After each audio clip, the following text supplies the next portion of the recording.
सवर्णों के साथ जो तमाम तरह के अन्याय होते हैं, शोषण होता है, तो इनकी आवाज नहीं उठाई जाती। उनको कोई वैधानिक प्लेटफॉर्म नहीं कि वो अपनी आवाज को वहां उठा सके। ये केवल एक न्यायालय छोड़ करके इनके पास और कहीं कोई संस्था नहीं है जहां पर कि इनकी सुनी जाए। पिछड़ा वर्ग आयोग है, अनुसूचित जाति जनजाति आयोग है, अल्पसंख्यक के लिए है। तो इनके जो अधिकार हैं, जो संविधान में प्रदत्त अधिकार हैं, ये अधिकारों से वंचित हो जाते हैं।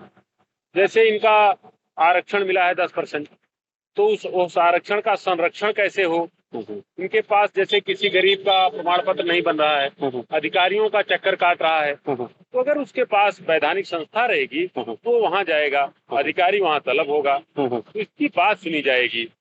तो आपकी प्रमुख मांगे क्या है सरकार से? सरकार से मांग है कि हमारा आयोग बना दें सवर्ण का, जैसे पिछड़ों का आयोग है, दलितों का है, मुसलमानों का है, महिला आयोग है। तो सवर्णों के लिए जो एक आयोग हो, जिससे कि अगर इनका उत्पीड़न हो, उनकी बातें कहीं अधिकारी न सुन रहा हो, लोकतंत्र में कोई अगर नेता भी इनकी बात मान लीजिए नहीं सुन रहा है, तो अपनी बात रखने के लिए इनके पास एक वैधानिक जो है संस्था हो, जहां पर ये जाएं और इनकी सुनवाई हो, अधिकारी तलब हो और इनके साथ अन्याय न हो, शोषण न हो। सरकार कह रही है सबका साथ सबका विकास। आपको ऐसा क्यों लगा कि आपको इस प्रकोष्ठ का निर्माण करना चाहिए और उस पर आगे कुछ मांगे रखनी चाहिए? आपको नहीं लगता है सरकार सबका साथ सबका विकास कर पा रही है? नहीं, सबका साथ सबका विकास ये अलग विषय है। ये तो सरकार का अपना है। विकास सबका हो रहा है, विकास की बात ही नहीं है। बात यहाँ ये है, जैसे अभी आरक्षण का विषय आया, सरकार ने जो 69,000 शिक्षक भर्ती थी, उसमें जो है बैकवर्ड कमीशन के ऑर्डर पर सरकार ने उनका 6800 सीटें उनको आगे दिया। मान लीजिए मामला कोर्ट में, तो 10% गरीब सवर्णों का भी मिलना चाहिए। बिल्कुल। क्योंकि आयोग नहीं है तो सवर्ण कहाँ जाए, सरकार के पास गया, सरकार ने उनकी हो सकता है किन्हीं स्थितियों में नहीं सुनी हो। अब वो न्यायालय गए हैं, न्यायालय में न्याय मिलते मिलते जो बच्चे वंचित रह गए हैं उनकी उम्र ज्यादा हो जाएगी, वो सरकारी रोजगार नहीं पाएंगे, उनका भविष्य खराब हो जाएगा। तो हम ये नहीं कहते कि सरकार की भावना गलत है, लेकिन उनकी सुनवाई कोई ऐसा उनके आरक्षण को संरक्षित करने के लिए, उनके आरक्षण पर छाया देने के लिए कोई ऐसी विधिक संस्था नहीं है जहां पर कि वो जा सके।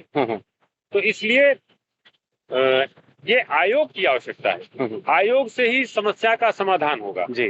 जैसे सवर्ण है, उसके खिलाफ SC/ST का मुकदमा हो गया, मान लीजिए कोई सवर्ण प्रोटेस्ट करने गया, कोई कहीं आंदोलन पे है, धरने पर है, कोई कर्मचारी सरकारी जो है वो अनुसूचित जाति का है, सरकारी कर्मचारी वो गए हैं धरना देने, तो सरकार के खिलाफ या संस्था के खिलाफ गए हैं या किसी व्यक्ति के खिलाफ गए हैं, किसी अनुसूचित जाति के खिलाफ तो गए नहीं है धरना देने। तो पता चलता है कि उस अनुसूचित जाति के अधिकारी ने मुकदमा लिखवा दिया, तो ये SC/ST एक्ट लग गया। वो यह बात न्यायालय में जाए तब तक जेल चले जाए, न्याय मिलते मिलते वो ठोकर खाते रहते हैं अधिकारी। तो अगर उनके पास आयोग होगा, अगर उनके पास आयोग होगा तो वो अपनी बात आयोग में ले जाएंगे, आयोग तलब करेगा, उनकी भी सुनवाई होगी। तो इसलिए जो है हम लोगों ने आयोग की मांग की है। दूसरा, उनकी संपत्ति मान लीजिए जमीन है, कोई दूसरे समाज या समूह का व्यक्ति जो है कब्जा कर रहा है या कुछ ऐसा कर रहा है, पता लगा कि उनके जाति मुकदमा लग गया, उनकी सुनवाई नहीं हुई, मुकदमा जाति लग गया, वो जाए कहाँ?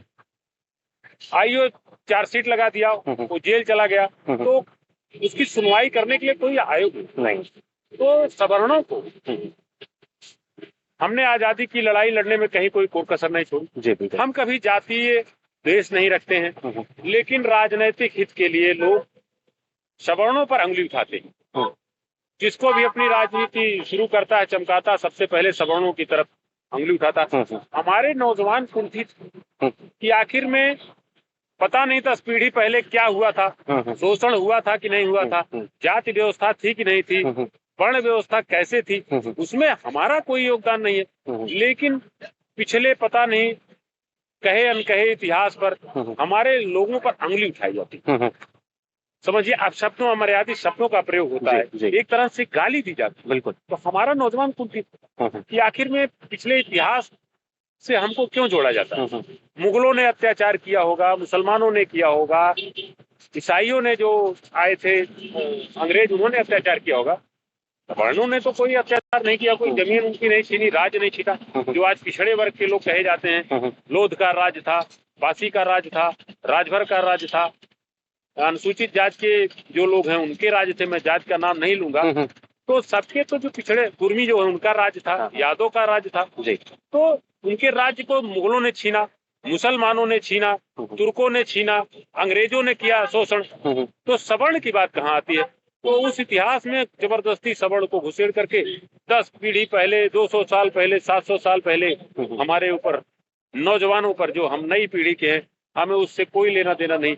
हमें गाली दी जाती है, हमें अपशब्द कहे जाते हैं, भला बुरा कहा जाता है, देश की निगाह से देखा जाता है, शिक्षण संस्थानों में हमें दोयम दर्जे का समझा जाता है, ऑफिसों में जो है इस तरह से भेदभावपूर्ण रवैये से हमको। तो हम कहीं न कहीं से समाज में अनावश्यक रूप से भेदभाव के शिकार होते हैं। हमारे लोग कुंठित हो जाते हैं कि हमारे लोगों ने त्याग किया, हमारे समाज के लोगों ने फांसियों पर चढ़े, लड़ाइयां लड़ी, आजादी की लड़ाइयां लड़ी। हमने कहीं भेदभाव नहीं किया, लेकिन हमारे साथ भेदभाव होता, एक तरह से छुआछूत का बर्ताव सवर्णों के साथ हुआ। जी जी। तो ये स्थिति आज नौजवान बहुत कुंठित है। तो आयोग अगर हमारा नहीं बनेगा तो हम अपनी बात को कहाँ लेकर के जाएंगे। तो इसलिए आयोग की परम आवश्यकता है। हम आशा करते हैं कि सरकार आपकी बात सुने और सियासी गलियारों तक आपकी बात पहुंचे। इसके अलावा कुछ कहना चाहेंगे आप? हाँ, हमने इस संबंध में जितने भी किसी भी दल के सवर्ण सांसद हैं उत्तर प्रदेश के, सारे सवर्ण सांसदों को हमने पत्र लिखा है और मुख्यमंत्री जी को भी लिखा है और जो वरिष्ठ नेता चाहे जिस दल के हैं उनको भी लिखा है कि आप सवर्णों की आवाज को उठाइए और इसका उत्तर आप 15 दिन में दीजिए कि आप इस पर करेंगे क्या। हम इस पे सरकार के पास जाएंगे और सवर्णों के अधिकारों के लिए आयोग के गठन तक हम बहुत बड़ा आंदोलन करेंगे। धन्यवाद। आशा करते हैं आपकी ये मुराद जरूर पूरी हो। Thank you very much sir.